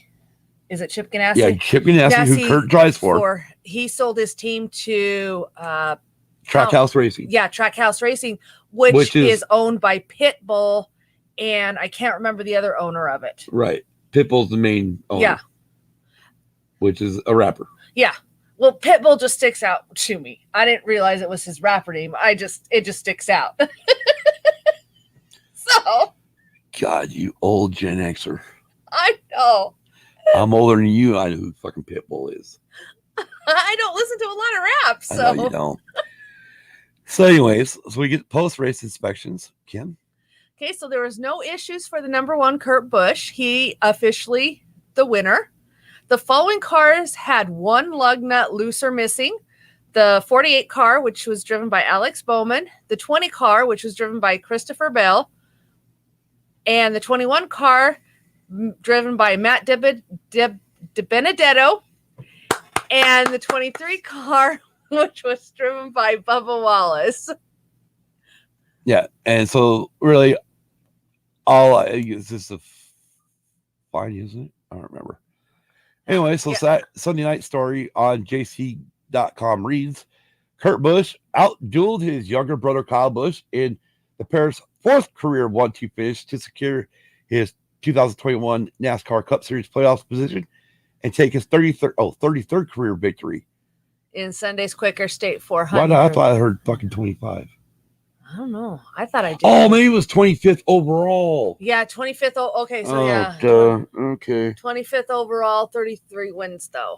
He's 25th position on the wins list, all-time wins list. Oh my God. Anyways, 33rd career victory in Sunday's Quaker State 400 presented by Wal-Mart. Yes. Which Wal-Mart Busch, 42, has been particularly good at the 1.5 mile Atlanta Motor Speedway. Sunday's win was his fourth there, most among the current field, and the last trophy given before the historic NASCAR track is repaved and reconfigured going forward. More importantly, Sunday's work was a big statement for Busch, who stated the race with only 25-point buffer in the championship standings with 6 races left to set the 16-driver playoff field. Now, with the win, he's in, and his emotions climbing out of Chip Ganassi Racing's number one Chevy certainly reflected the relief and joy. He simultaneously earned a playoff position and even scored with his brother. Each having won 2 races in the 4 times they have finished first and second. And I quote, "Hell yeah, we beat Kyle," end quote. A smile Kurt Busch said after climbing out of his car, putting his fist in the air and turning toward the cheering crowd in the grandstands. He also stated that. Quote, "What a battle on an old school racetrack," end quote, said Busch, who has 33 career NASCAR wins. And I quote again, "It's been one of those years where I knew we were going to have our back against the wall, just above the playoff cut line, and needed to race hard and race smart," end quote. Not too surprisingly, Kyle Busch's mood standing by his car in pit lane was markedly different than his brother's. He felt like Kurt's Chip Ganassi Racing teammate Ross Chastain interfered a bit as the 2 brothers were fighting for the race lead while navigating lap traffic. Kurt led a race high of 144 of 267 laps. Was it 267? Mm-hmm. Oh, that was 260. See, I really fucked this week up. The most he's led in a single race since 2015, which was 290 laps at Richmond. And the two each won a stage. Kurt came out behind his brother on track when the final round of pit stop cycled out, but ultimately passed Kyle for good with 25 laps remaining across the finish line, 1.237 seconds ahead of his brother. Kyle was able to pull alongside Kurt with 7 to go, but unable to make the pass in lap traffic. And I quote, "I gave everything I had there early, and then just smoked it behind the 42. Obviously, shows you what kind of driver he is," end quote, Kyle Busch said. And I quote again, "Just trying to fight hard after that when I got past." End quote. Or no. Great effort. The guys gave me a great piece. The one was definitely better than us today. I just thought I had him. Kyle continued. Kyle's Joe Gibbs racing teammate, Martin Truex Jr., finished third, rallying for 37th place starting position. Hendrick Motorsports driver Alex Bowman was fourth, followed by Penske Racing's Ryan Blaney, who won the Atlanta race in March. Tyler Reddick, Georgia native, Georgia native, Chase Elliott, Christopher Bell, Matt DiBenedetto, and Brad Keselowski rounded out the top 10. Noticeably absent from the group is a series' only 4 race winner, Kyle Larson. He ran among the top 5 for most of the race, but was penalized for speeding on pit road during the final pit stop. He instead finished 18th. Championship points leader Denny Hamlin, who is still looking for his first win of 2021, finished 13th. He also was handed a pit road penalty early in the race, which was red flagged for about 20 minutes just after completion of stage 2 so track workers could repair track. The series moves to the New Hampshire Motor Speedway, 1 mile next week for the Foxwood Resort Casino 301. It'll be 3 p.m. Eastern on NBCSN, PRN, and or Sirius XM NASCAR Radio. With 5 races remaining to set the 16-driver playoff field, 12 drivers have now earned automatic bids with a race victory. Hamlin, Kevin Harvick, who rallied to a 11th place, finished Sunday. Austin Dillon, Reddick are the 4 highest-ranked drivers on points. Yes.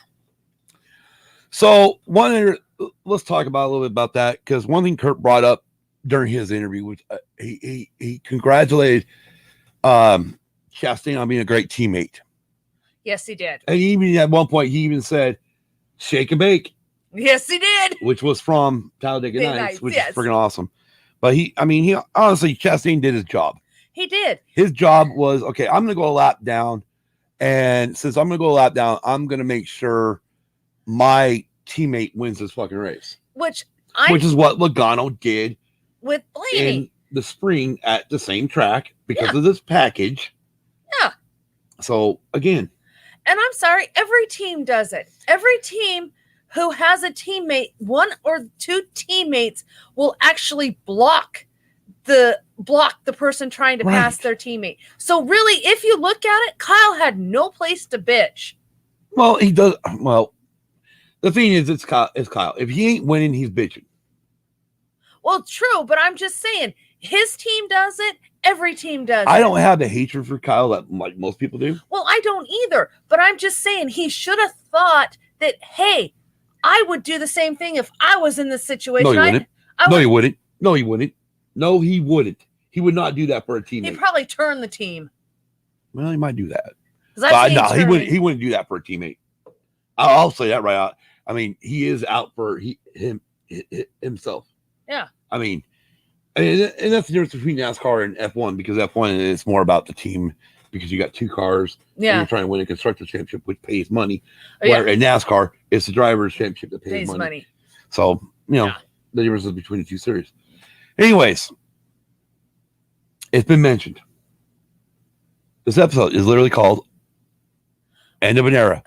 Yes. So, as of the end of the race Sunday, Atlanta is now getting prepared for reconfiguration of the track. They're getting their repave done, and they're also going to reconfigure the track. So the reconfigurations on the track just to kind of... No, just start right at the top. Big changes. Big changes are coming to Atlanta Motor Speedway ahead of the 2022 NASCAR season. Ahead of hosting the Cup and Xfinity series this weekend, AMS announced Tuesday that the 1.54 mile track, renowned by drivers for its abrasive surface, will be repaved for the first time since its 1997 reconfiguration to a quad oval layout. But that's not all. The track will also undergo a reprofiling. As part of that, banking will increase in the turns from 24 to 28 degrees, and banking will remain at 5 degrees on the straights. Additionally, the racing surface will become narrower with an overall decrease in width from 55 feet to 40 feet. New widths will be 52 feet on the front stretch, 42 feet on the back stretch, and 40 feet in the turns.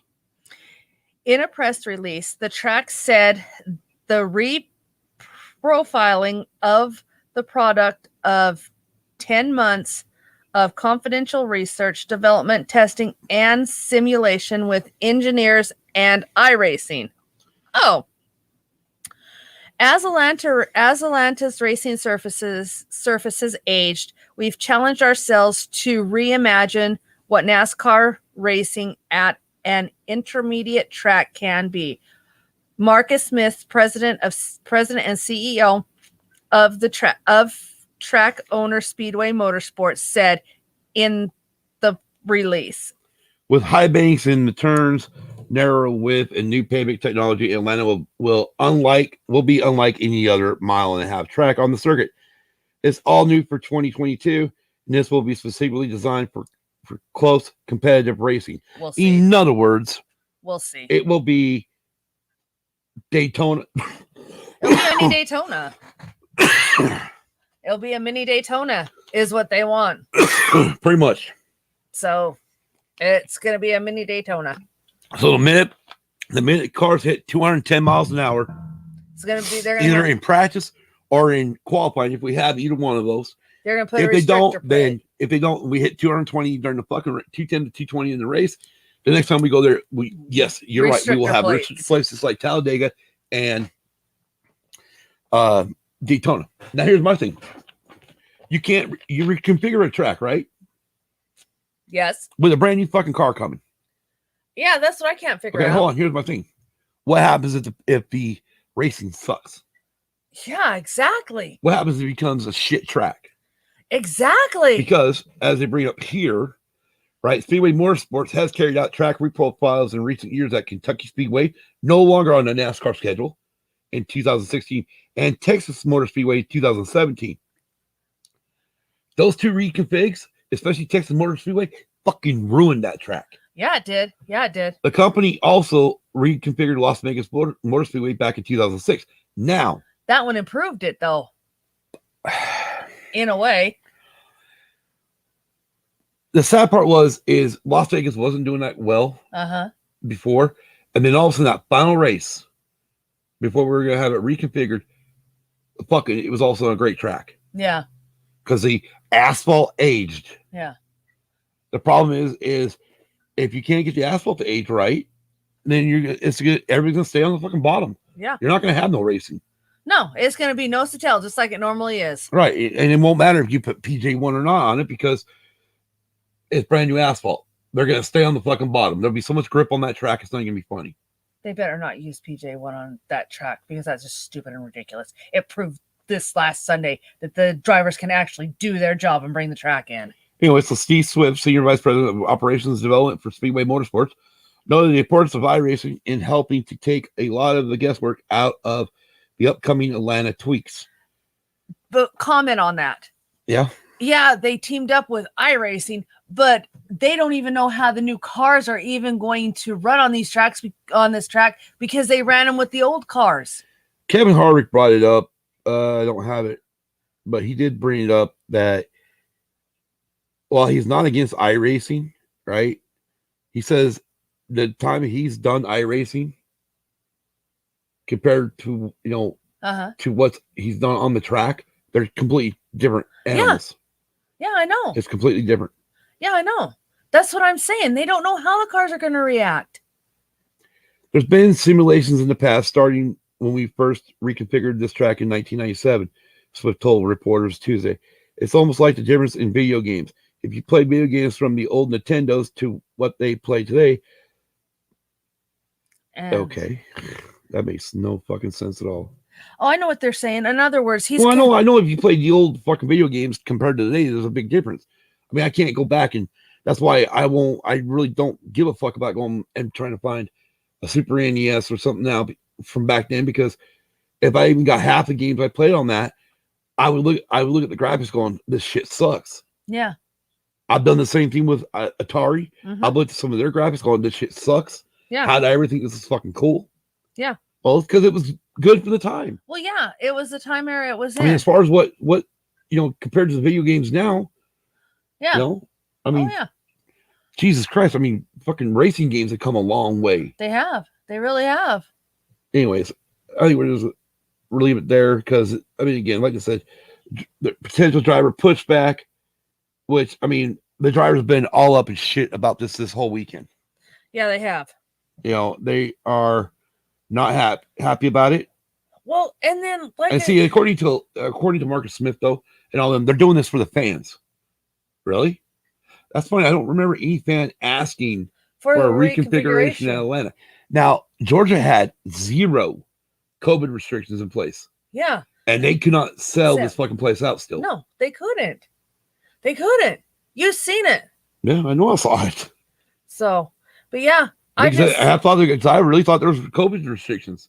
And then when I found out there was none, and they couldn't even sell out the fucking campgrounds.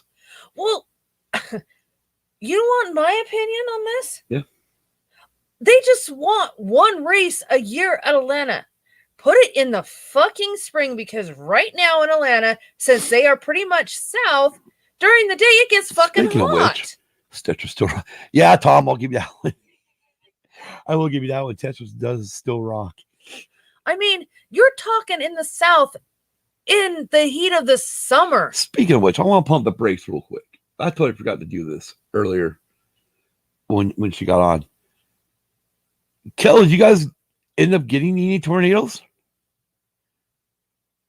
Because they were getting tornado warnings last night when I got on the sidebar show. Yeah.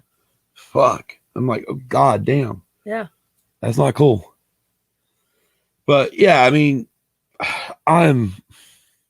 they showed Junior playing it on iRacing with a few drivers, and it was like, it's not gonna help. It's a fucking video game. I mean, I know everybody that does iRacing, they get butthurt when you call it a fucking video game. That's what it is. It's an exalted video game. It is a very expensive video game. Yeah. Because you've got to have one of the fastest. You got to have permits the ultimate gaming machine for it. Yeah. I mean, you see some of these fucking rigs that these goddamn these drivers, NASCAR drivers own to do it, where they're wrapped around screens and shit. Yeah. And you don't tell me this shit drives the same as I don't believe it. No, I don't either. And then you got other NASCAR drivers that have just a simple setup. I mean, if that was the case, right? If that was the real honest case, then why do teams make or have their own simulators? Yeah. Up north of us had a warning for a couple hours. We got slammed with severe thunderstorms until 1 a.m. Holy shit. Holy cow, Kel. He put severe fucking Phoenix got blasted. I know, that's why I said holy cow, because I know Phoenix gets blasted. No, they just got blasted a couple days ago. Yeah, I know. Because we were following that storm. We had a haboob. Yeah, I know we had a haboob. At 1 o'clock in the fucking morning. Yeah, I know that. Because I wasn't going to bed until I figured out that stuff. That fucking AC actually kicked off. Yeah, it did. And I really didn't think it would fucking drop like that. Oh, but I don't know. Honestly, I think that'll probably be my rant next year. Yeah, because I'm sorry. I don't need. I mean, if you're gonna, I'm with. See, Dale Earnhardt Jr. when he had Marcus Smith on about the fucking reconfiguration of Atlanta Motor Speedway, he said, "Bring it back to the way it used to be." Yeah. which I agree with. I agree too. But they're not going to. No. Well, a good example. Look at the reconfiguration for Phoenix. What about it? I mean, they reconfigured that one too, and they had the playoffs last year, but it still didn't produce. It just produced the 4 that were fighting for the France Cup. Yeah. It didn't produce any good racing. It was still nose to tail. True. I mean, and I'm not saying these next gen cars, I'm not judging these next gen cars before I actually see them in action next year, but how are these next gen cars going to solve the problem? They're always going to be nose to tail. Oh my God. I mean, you want to talk about next gen cars. I mean, God, all you got to do is go back to COT. Yeah. The car tomorrow. Even the car. That was a fucking joke. Yeah, that didn't even produce good racing. Oh, hell no. They put a fucking wing on the back of the car. Yeah. It looked like we were fucking going Gran Turismo. Yeah. And then they fucking made that goddamn splitter. Yeah. Which is still in use today. I know, which sucks because all that splitter does, it ruins your fucking day if you go in the grass. Yeah, exactly. So if they're going to, this is the other rant I have, and we'll just conclude with this. If you're going to have a splitter, you fucking do not have grass on the racetrack. Because that splitter hits that grass, the cars go like that, and the grass is... I don't think they can see your... The cars go like that. No. Okay, so the splitter's like here. Yeah. Like right here. It's flat to the ground, and like the grass is up here. Yeah. And when that splitter hits it, it just pops it back up. Yeah. Or bends it under. Yeah. And blows the whole fucking front end up. Yeah. And your day's ruined. So, yeah, your day's over. So if you're going to have these fucking splitters on the next gen car, which they are, we know they are. Yeah, we saw then the video. Every fucking racetrack that has fucking grass, tear the fucking grass up and put either pave it or put fucking something on there that's going to slow it down. Well, I mean, we could always make it look like Paul Ricard. You know, I hate the way Paul Ricard looks. Most people, first of all, look, that's the track where they hold the French Grand Prix for F1. Yeah, I don't mind Paul Ricard looking that way, but their method don't even stop the cars. They still end up in the wall. But I mean, come on. You're gonna have the splitter, you're gonna get your grass destroyed. So fucking figure out how you're not gonna have grass on the infield. Because you're just gonna run into the same goddamn problems you're running into now. And drivers' days are gonna be fucking ruined. Fucking ruined? Yeah. There's gonna be fucking ruined, huh? Yeah. You sure about that? Well, they sure in the hell won't race as good as they used to. Do I have an overhead shot? Go ahead, keep talking. Yeah, I mean, you see it all the time at these fucking tracks that have fucking grass. Fucking? But you're just into a lot of saying fucking all of a sudden. Yes, I am. I mean, Bristol. I mean, come on. All right, I'm going to try to show this as best I can. That is Paul Ricard where they hold the French Grand Prix. The red and blue sections are paint that are supposed to help slow the fucking cars down. You know what? On these NASCAR tracks that have grass, fucking just kill the grass and put gravel in there. Gravel's gonna certainly slow the car down. Well, I agree. That's all I see F1 go back to using gravel. Because the stupid splitters are just going to ruin the driver's day. I know. I can't believe they're still using the stupid splitters on the next gen car. I can. They want to seal the car off. Which is bullcrap. Well, yeah, it's bullcrap because, that's the one thing we were expecting to see when we went to COTA. Yeah. This year. Because we know how bumpy COTA is, but obviously either they fix the fucking bumps or we'll find out in November. Yeah. When F1 goes back. Yeah. If they really did fix, they didn't look like the track was paved. It didn't look like it, no. It didn't look like it was repaved. So I mean, yeah. Well, Yeah, that was just NASCAR's nice and short. The Yeah. wheelbase is short on it. They don't show up. yeah, Anyways, are you done? I'm done. You done about grass? I'm done. That was my other rant for tonight. Oh. For today. Well, I mean, I don't know why you're so mad at grass. Grass is so good to smoke. I'm not talking that grass. I just. Oh my God, that's the other thing I should bring up. I'm not going to. Did you hear about the? Okay, I'm gonna bring it up. Did you hear about the U.S. Sprinter? I think. Anyways, female athlete who won her Olympic trials. So it's supposed to be on our Olympic team, right? Well, she can't go because she tested positive for marijuana. What? Yeah, marijuana don't give you no enhanced performance. Sorry. No, it don't. Sorry, IOC. No, it don't. If I mean, anything, it relaxes your body. It doesn't give you enhanced performances. I mean, she'll be running down the track. Whoa, dude. Yeah. Oh, am I in a race? Yeah. Yeah. It's fucking International Olympic Committee. It's bullshit. Anyways. So I wonder if the Japanese Grand Prix is in danger still Probably.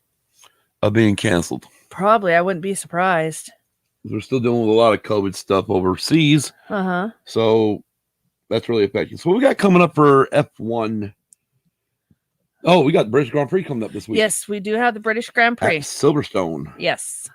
NASCAR's going to New Hampshire, Ken's favorite track. I hate New Hampshire. It's a mile-long track that is a fucking rectangle. Yeah, and it'll be nose to tail. Well, And they'll probably put fucking PJ1 on that one. They will. They probably won't let They did last year. Yeah. Or not last year, year before. 2018 they did. Yeah. They definitely won't let the drivers do their job. And what job would that be on a flat fucking track? Bring the grooves in. There is no second groove on that track. In the corners, there's no second groove because it's fucking flat. That's why they put the PJ1 out there. But all the drivers do is say, okay, fuck it. They moved up. Yeah, exactly. Instead of laying rubber down in the inside corners. Like, that's what the whole point of the PJ1 was for. And it didn't work. No, these drivers said, fuck you, we'll just move up to the top. Yeah, exactly.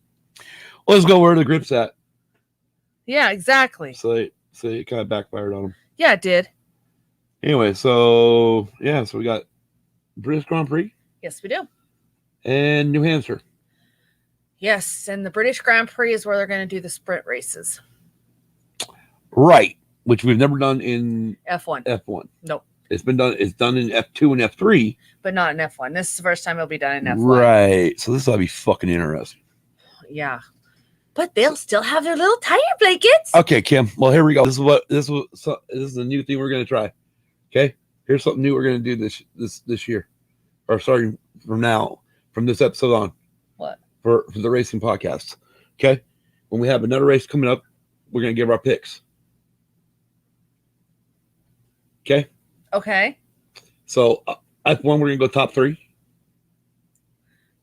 Hamilton, Bottas, Verstappen. That's your pick for... Yeah.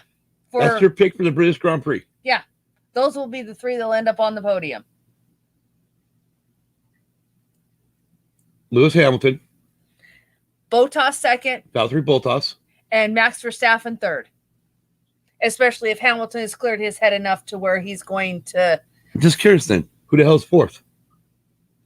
That I haven't got that far.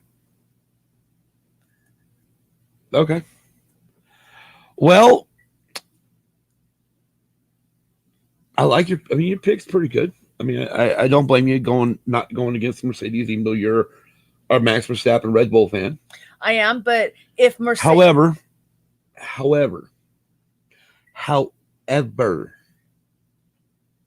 not knowing what Pirelli's bringing for tires this year, I've not looked that up. Knowing what they brought last year. Yeah. I'm going to go out, and this is what I'm going to say. Max first. Okay. Max Verstappen first. Second place, Sergio Perez. Okay. So Red Bull 1 and 2 Okay. at a Mercedes dominant track. Uh-huh. Third place for another podium will be Lando Norris. Okay. So we need to write this shit down. We got to write this shit down so we have it. So we know it. What we made for picks.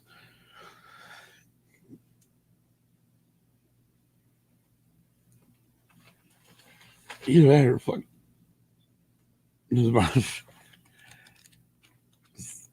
So, should we go top 5? No, we won't go top 5. Well, let's go who you think will win New Hampshire. Tell you who I hope wins. Well, you can pick them if you want. It's your choice. I hope Truex wins. Martin Truex Jr. Yeah. driver number 19 car. Yeah. Minus he doesn't fail post period inspection. Yes, minus that. Well, I think I don't agree with your pick there. I don't think he's got. I mean, he's got a chance. I mean, obviously, there's going to only be 37 cars there this week. Mm-hmm. We can't even fill out the 40 field car, 40 cars. So we're going to have only 37 there. And, let's see. Who do I like in that field?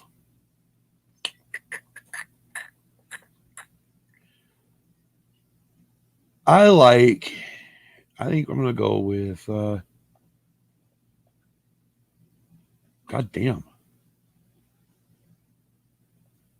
I love how I come up with this fucking deal and I'm not even really prepared to a point. Fuck.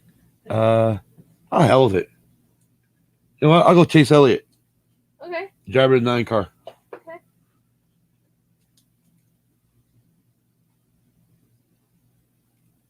The pin not working? That one's being a pain in the butt. Oh, being like, never mind. Yes, being like me. I'm joking. You're not a pain in the butt. So, final race for the SRX season. Saturday night, CBS, Nashville Fairgrounds. Was it Norris you said would be third? Yes. Lando Norris for McLaren. I'm just putting last names. See, I know you have Hamilton and Bottas in the top 3. No. Okay, so NASCAR. Okay, so I picked Martin. Hey, howdy, M and J's Happy Hens. Hi. Really should be Happy Hens and Ducks now. Yeah. Because ducks like to quack. Right? Quack, quack. Ugh. And then you're going Scott. You're going Chase Elliott. Yeah, I'm going Chase Elliott at New Hampshire. That's. Now, I'm going to go, and you know what? I'm going to go double Chase Elliott this weekend. Okay. Chase Elliott's also going to win the SRX race. Okay. So. At Nashville Fairgrounds.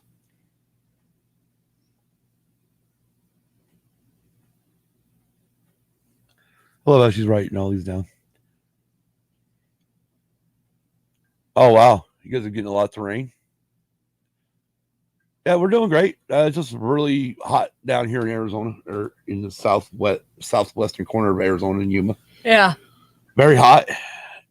Humidity's up due to all the air coming off the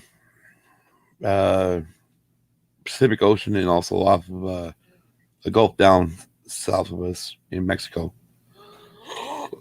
Excuse me, damn. Yeah, we're up. Well, for us, 47% is pretty high for humidity. And plus, we still got 14-mile-an-hour winds.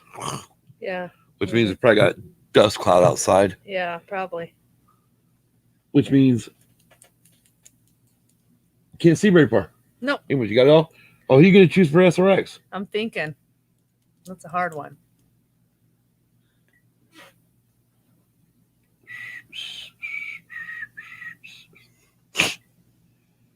Dude, I really should. I need to. You know what? While you're thinking, I'm Uh-huh. gonna tell our fans something, or Oh. our listeners and our watchers, since they're we got since we're live right now.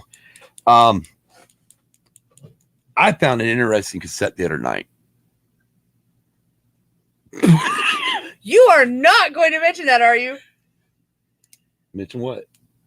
That certain cassette that has a certain someone on there that Oh yeah, doesn't sound. yeah. Somebody did an ad read. That wasn't even an ad read. It was my made up ad. Oh, your made up ad. Yeah. For college. Yeah. Where she talked in a microphone. Yeah.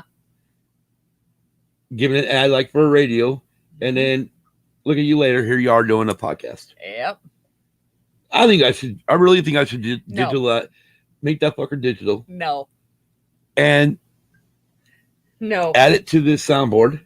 No. And then every so often, if you have to have a pee break during the middle of the show, I'll just hit that ad. No. Why? No, because it's a made up ad, and I didn't do well on it. I thought you said you got a good grade on it. I got a good grade on it. I just don't like the way I sound on it. You don't like what you saw on this podcast. That's true. I don't like the way I sound on the podcast either. Speaking of which, we're gonna have to have a few friends on. Yeah, we will. We gotta have some people on eventually. Yes.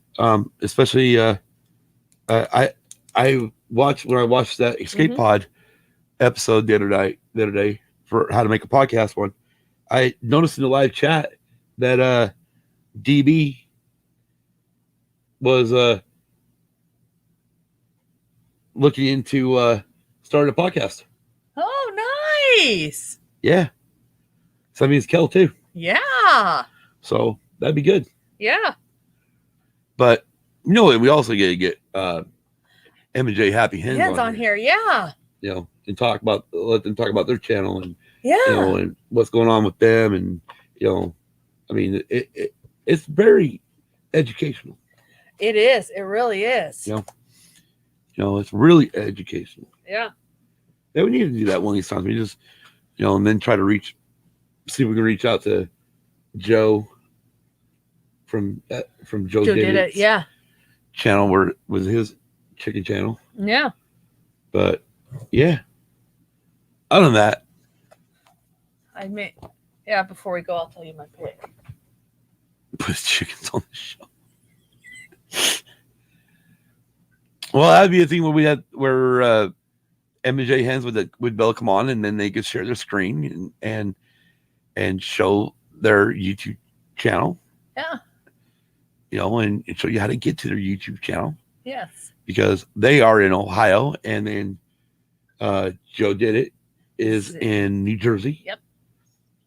So, but it's really cool. I mean, we enjoy it. We do. We do enjoy them. But other than that, Kim, I do got something else. And I do too. You want to know my pick for SRX? Oh, yeah. What's your pick for SRX? I say Ernie Francis Jr. Ooh. Like the pick. Young buck. Yeah. So I'm going with current NASCAR champion and driver, Chase Elliott. Uh-huh. And you're going to go with the SRX regular, Ernie Francis Jr. Yeah. Like it. I like it. I was going to bring up one other thing, though. What? Something that just went live. I got 3-day early access to it because I pre-ordered it. Oh, yeah. New F1 2021 game. On the Xbox. Yeah, just came out. It comes out on the 16th. We played a little bit of it, and they got a new story mode called Breaking Point. Yeah. This will be the last, in my opinion, the last year of a good game. Yeah, because EA takes over. Because EA bought out Codemasters. And EA don't do shit with games. And I'm sorry, Electronic Arts, I used to love you and shit, but you really fucked up in the last they have 20 years. Yes, they have. Of video games. Yes, they have. And I don't give a fuck. You better bring back out. I want my fucking NCAA video game back. Yes. NCAA football. Yeah. I want it back. Now the players can get paid. I want it back.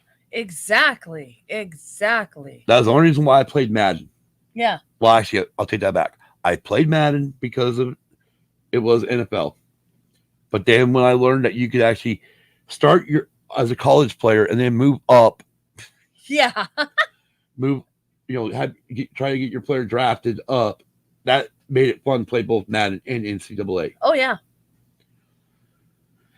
Yeah, Tom. Like I said, they used to be good, but they really had dropped the ball over the last 20 years.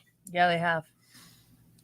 I mean, as a matter of fact, over the last 10 years, Yeah. almost every video game company has dropped the ball. Yeah, they have. Because, ever since we went to this where we had the systems technically always online. Yeah. All the new games come out are broken. Yeah, they are. I mean, why are we paying $80 for a broken game? Exactly. And then like Don and Brady bring up on the Escape Pod, why really, you really shouldn't buy a brand new game. No. Really, this one's a little bit different because they don't do a lot of DLCs for the F1 game. Yeah. But honestly, like when we started playing her what the fuck is it called? Horizon Zero Dawn. Yeah, Horizon Zero Dawn. Or Dawn, some shit. Zero Horizon. Yeah. Anyways, it's on the PlayStation only. It's exclusive PlayStation. We got into it because Hannah was playing it, and we bought it after we bought at a cheaper rate, a cheaper price, where we got everything, including all DLCs. Yeah. So like Don was talking about, you buy a brand new game and then 6 months later they bring out all these fucking DLCs for it. Yeah. Well, you stopped by then. You're no longer playing the game. As I know, Mr. Roskins brought up on his show, I believe it is, or Brady even brought up. By then their sons got rid of their games. Well, yeah. They've already sold those games off. If they own the disc format. Yeah. Now, obviously, I'm a little bit different because I don't buy disc anymore. No. I do pretty much digital all my shit. Yeah. Even movies now. Yeah. The only thing I'm not fully sold on digital for yet is music. Yeah. Mainly because I still want records. I still want CDs. As you can clearly tell in the background. Yeah, there's plenty of those. But other than that, you're better off waiting almost a year or 6-7 months after for them to bring out, or even wait a year. Because most of the games, I know Oblivion did it at one point where they came out with the Game of the Year edition. Yeah. So did Fallout 4. That came out with the game, and that came with all the DLCs. Yeah. So you might as well wait. If you're gonna pay $60 why not wait that fucking year so you get all the DLCs? Exactly. Exactly. So you're not playing at the same time everyone else is. Whoop-de-doo. Yeah. And I still have one of my biggest. We haven't played Call of Duty probably in like 3 or 4 months, and I know it's ticking off Mikey and Hannah. Yeah. Not ticking them off, but they want to play again. Yeah, they do. But I haven't been on that game. We had about probably 2 months. 2 months, yeah. And I'm not a big online gamer. They're like with this F1 game. Well, you can join esports or esport thing, or you can play multiplayer online. I just don't do the online. No. I don't want to race against a bunch, because the thing about racing against a bunch of people is you get a bunch of people on there and all they want to do is fucking wreck everybody. Yeah, they do. So then you got to create a way of weeding out all those fuckers. Just like, like Call of Duty right now, they're going, or Activision, they're going through a deal right now where they are literally banning accounts. Yeah, they for are. cheating, which is about fucking time. Yeah, it is. That's the one thing I don't like. Everybody wants to bring out this cross-platform stuff. But then again, if you bring out the cross-platform, how do you keep nothing against cheating the PC down. guys, nothing against the PC guys, but how do you keep PC guys from cheating? Yeah, exactly. Because they got, on PC, you can do all the different mods and shit like that. You get all this really cool, stuff that's not made for the game, but it's made by other fans. Yeah. Which, I mean, don't get me wrong, that shit's fucking cool. Yeah. You know, especially when you get like into like farming or some of the simulation games per se and whatnot, you know, like Farming Simulator. We played that a few years ago. Yeah, we did. You know, we just haven't got it on the new systems. No. Because it takes up a lot of room. It does. Well, we didn't really play it a lot either. The hell we didn't. Oh, yeah, we played it a lot. But it would be one night you'd play, one night I'd play type of thing. Yeah, but then when the pandemic started, we found the chicken channels. Yes, we did. Well, we found Joe did it first, and then we stumbled and or I didn't stumble. I mean, Matt, no, because Matt was actually in the chat of Joe did it and mentioned that he had a channel, and that's when I went and found his channel and was on it for a while, and then I got off of it. Yeah. You know, or I didn't get off it. I would just check it. I wouldn't get in the chat and stuff. But I mean, we constantly check in daily on all the chickens. We do. We want for some reason. We want to make sure the chickens are doing good. That's true. We like watching them all. Yes, we do. Anyways, all right, enough of this shit. Hey, we're 4 minutes from 2 hours, Kim. Well, hey, at least we kept it to 2 hours. True. So later tonight, we will be doing. I almost hit the wrong button. I almost hit the button that's supposed to be for tonight. So later tonight, we'll be doing on episode 109. We'll be doing Kiss A&E Biography Part 1. That's the A&E Biography show. Where we will talk about the band Kiss. And again, it pretty much goes from the first bedtime for Tom. It will definitely go for from 1974 to 1979, I know, on the first part. And that's what we'll talk about. I mean, it's pretty much the heyday of the original band. Yes. And it is a 2-part biography, but we're going to split it into 2 different episodes. So that way we can cover each episode thoroughly, so we're not just missing anything. Right. But until later tonight, 7 p.m. Eastern Standard or Eastern Daylight Time. Yes, it's Eastern Daylight Time now. Well, yeah. Well, we are always on Standard Time. I know we are. Which doesn't fuck with me, but we just don't switch the times. No. Anyways, Tom, you have a good night. Get some sleep. We will be going to bed here soon. Kel, you have a great day. And we will definitely see you and Dragon Buddy later on tonight. And hopefully in the chat. And until later tonight. M and J, happy hens. You guys have a great day too. And hopefully it'll stop raining so everybody will be able to enjoy a sunny day, especially the chickens. I mean, the ducks are probably okay with the damn. The ducks won't mind the rain, but although the ducks will just be out there shaking their feathers. Yeah, pretty much the chickens do too. Yeah. But anyways, until later this evening, y'all have a great time, great day. Get a lot of sleep if you need it. And until later on this evening, see you later. Peace. Peace.